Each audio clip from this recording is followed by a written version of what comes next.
What do we think of when we think of the future? As a country, we have always embraced the future and discussed many big ideas about what the future may hold. All of us have a common interest in the future: kids. What does the future hold for them? Our current system is failing our kids and our country. We know that America is falling behind. We are not getting kids where they need to be in reading, science, and math. Education is a critical part of the solution to every problem we face. The key question is, what does the future of learning look like, and how will we create it? When we think about the future, we're usually doing one of two things: dreaming or dreading. When we dream, we start with an idea, a positive trend, and take this idea to its logical conclusion. We imagine a utopia that represents our hopes for all that's possible. Maybe that idea is a belief in the promise of technology to transform learning. What would that look like? We might dream of being able to assess each student's needs, and then magically give them exactly what they need, exactly when they need it. But this is impossibly perfect and simplistic, ignoring the complexities of the learning process. When we dread, we start with a fear, a downward trend, and we likewise play out this idea to its logical conclusion. We imagine a dystopia, one filled with our fears of what might happen in the future. Here, the very same issue, the use of technology in the classroom, might veer off in a completely wrong direction with dreadful outcomes. Kids trapped in a matrix of robotic instruction. Of course, this is equally simplistic and ignores technology's potential. Whether dreaming or dreading, our role in the future we imagine is usually passive, where the future is something that happens to us and to those around us. But there's a third way we can think about the future. Between dreaming and dreading lies designing. For designers, the future isn't a far-off place. It's a place where they work every day. Design is a form of activism. We imagine the future we want, then pick up the tools to start building it. Designers see the world as a kit of parts. They reshape and reassemble the best pieces from what's already out there to create something new and better. So what does it take to rethink learning? It's not about replication. It's about selecting and integrating many different parts to create the foundation of a new model. This is the art of integrative design.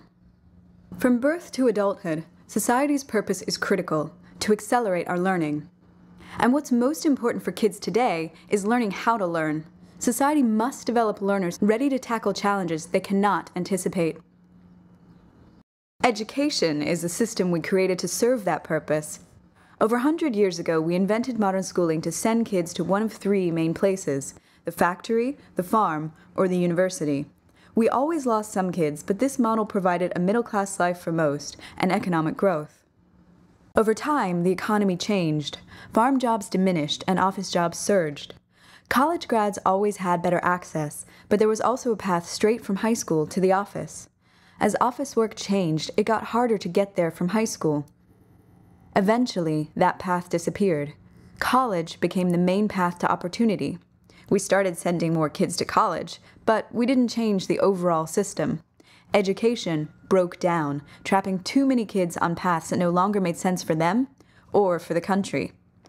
As farm and factory jobs continued to decline, we started to lose even more students. The retail sector rose up to catch them, but these low-skill, low-wage jobs often failed to move kids forward in life. With the decline of good jobs, kids had nowhere to go. Retail increasingly offered the only alternative.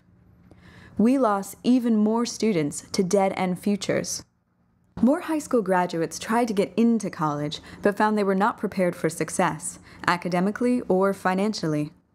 Fortunately, community colleges emerged to help people re-engage in their own learning and seek new pathways forward.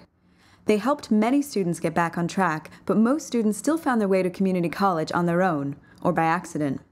Today, far too many kids exit the K-12 system feeling stuck. Our model of school is broken. To understand how it's broken, we need to look inside. We see a system of 6 parts which create a student's experience. First, what they learn, and how we know they're learning, and also where and when learning happens and who's involved. How we configure these parts determines how kids move through the learning process. More often than not, these parts form rigid barriers blocking the way forward, or putting kids on the wrong path. Various innovators have focused on adjusting one or two of these parts to help kids move forward. This has spurred important progress. But this approach is not the answer. What we need is learning integrated, by design, addressing all parts at once rather than one or two in isolation. When we get this right, we make it possible for kids to accelerate their learning, to move forward in the direction they want to go. The best design models require kid power. Students must apply themselves to the learning process. It's our job to give them this chance, and we believe that's more possible now than ever before. Our research shows that a few key attributes are central to the new models we need. Future of learning models must be personalized, learner-driven, applied, cost-effective, and tech-enabled. And of course, kids don't power this system on their own. For every model, a set of outside conditions can either block its progress or help it take off and really work for kids. Without the right conditions, better models cannot take hold and scale. But just imagine what the future of learning would look like if we aligned these new models with the conditions that help them succeed. It would be a future where schools help kids get what they need to become successful learners and to accelerate their learning. But while school remains critical, it's not the only place where learning happens. Kids must be able to explore all their opportunities for learning, both in school and beyond. When we create a single integrated system, students will practice becoming lifelong learners, ready to go on to college or good jobs, ready for the challenges and opportunities of the future that awaits them.